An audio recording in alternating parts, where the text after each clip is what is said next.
লক্ষ্মীর ভাণ্ডার নয়, এই প্রকল্পে মহিলাদের 5,000 টাকা দিচ্ছে রাজ্য সরকার। দেখুন বিস্তারিত।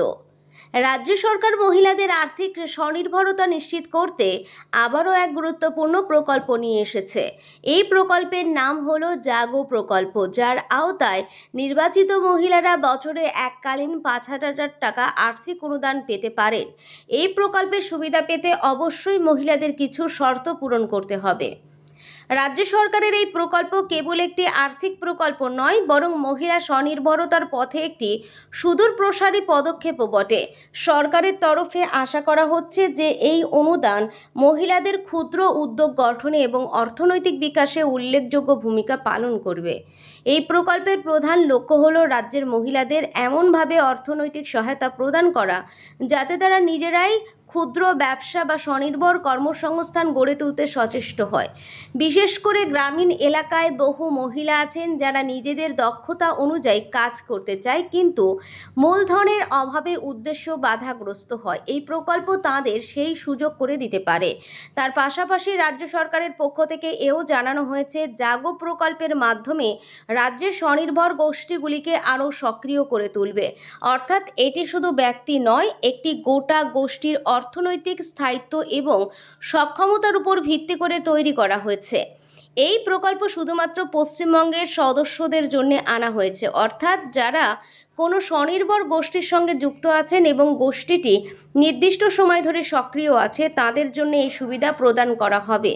এদিকে সরকার জানিয়েছে, প্রাথমিকভাবে 10 লক্ষ মহিলাকে এই সুবিধার আওতায় আনার লক্ষ্য নেওয়া হয়েছে। ভবিষ্যতে এই সংখ্যা আরও বাড়ানোর পরিকল্পনা করা হচ্ছে। বিশেষত গ্রামীণ এবং আর্থিকভাবে দুর্বল শ্রেণীর মহিলাদের এই প্রকল্পের মাধ্যমে অগ্রাধিকার দেওয়া হবে বলে জানানো হয়েছে। এদিকে রাজ্যের বহু মানুষ জাগো প্রকল্পকে লক্ষ্মীর ভাণ্ডারের সঙ্গে তুলনা করছেন। যদিও দুটি প্রকল্পই মহিলাদের আর্থিক সহায়তা প্রদান করার কাজ করে, তবু এর মধ্যে মৌলিক পার্থক্য আছে।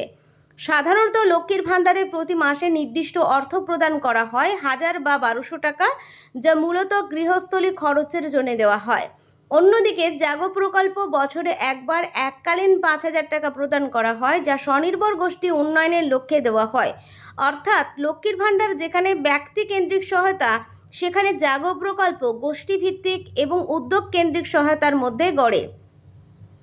সরকারের তরফে নির্দিষ্ট কিছু যোগ্যতার শর্ত নির্ধারিত করা হয়েছে, যা পূরণ করতে পারলে এই প্রকল্পের সুবিধা পেতে পারেন।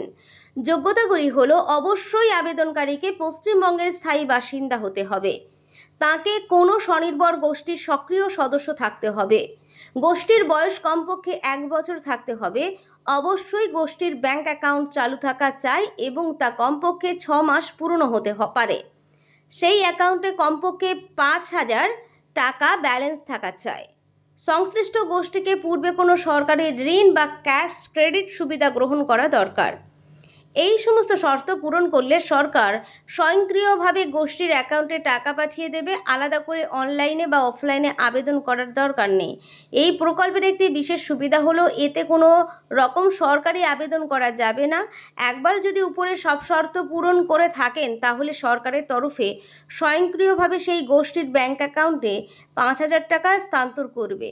এই ব্যবস্থা দুর্নীতি ও হয়রানি কমানোর জন্য নেওয়া হয়েছে। স্বচ্ছ ও ডিজিটাল পদ্ধতিতে এই অর্থ সহায়তা প্রদান করায় প্রকৃত উপকারভোগীর কাছে অর্থ পৌঁছবে বলে সরকার আশাবাদী রয়েছেন। যেহেতু এই টাকা সরাসরি স্বনির্ভর গোষ্ঠীর অ্যাকাউন্টে জমা দেওয়া হয়, তাই এই অর্থ ব্যবহার করা যেতে পারে গোষ্ঠীর সদস্যদের প্রশিক্ষণ বা স্কিল ডেভেলপমেন্টের কাজে। ক্ষুদ্র ব্যবসা শুরু করতে পারেন। প্রাথমিক মূলধন হিসেবে ব্যবহার করার সুযোগ। গোষ্ঠীর পরিকাঠামো উন্নয়নে খরচ করা যাবে। প্রয়োজনীয় সরঞ্জাম বা কাঁচামাল কিনতে পারেন।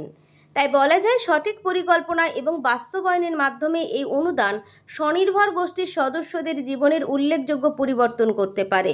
রিপোর্ট অনুযায়ী জানা যায়, গত কয়েক বছরে পশ্চিমবঙ্গ সরকার মহিলা উন্নয়নে একাধিক প্রকল্প, অনেকে লক্ষ্মীর ভাণ্ডার, কন্যাশ্রী, রূপশ্রী, স্বাস্থ্যসাথীর পর এবার জাগো প্রকল্প যোগ হলো সেই তালিকায়। এই প্রকল্পগুলি রাজ্যের গ্রামীণ এবং আর্থিকভাবে পিছিয়ে থাকা মহিলাদের জীবনে একটি নতুন দিশা দেখাতে চলেছে। বিশেষজ্ঞরা মনে করছেন, জাগো প্রকল্প যদি সঠিকভাবে বাস্তবায়িত হয়, তবে তা রাজ্যের নারী উদ্যোক্তা তৈরি ও অর্থনৈতিক উন্নয়নে বড় ভূমিকা পালন করবে। সর্বশেষে বলা যায়, জাগো প্রকল্প নিঃসন্দেহে পশ্চিমবঙ্গের নারী সমাজের জন্য একটি যুগান্তকারী পদক্ষেপ হতে চলেছে। এটি শুধু আর্থিক অনুদান নয়, বরং নারী উদ্যোক্তা গঠনের এক অনন্য সুযোগ হতে পারে। সরকার চাইছে মহিলারা যেন নিজের পায়ে দাঁড়িয়ে আর্থিকভাবে স্বাধীন হয় এবং রাজ্যের অর্থনীতিতে সক্রিয় ভূমিকা পালন করে।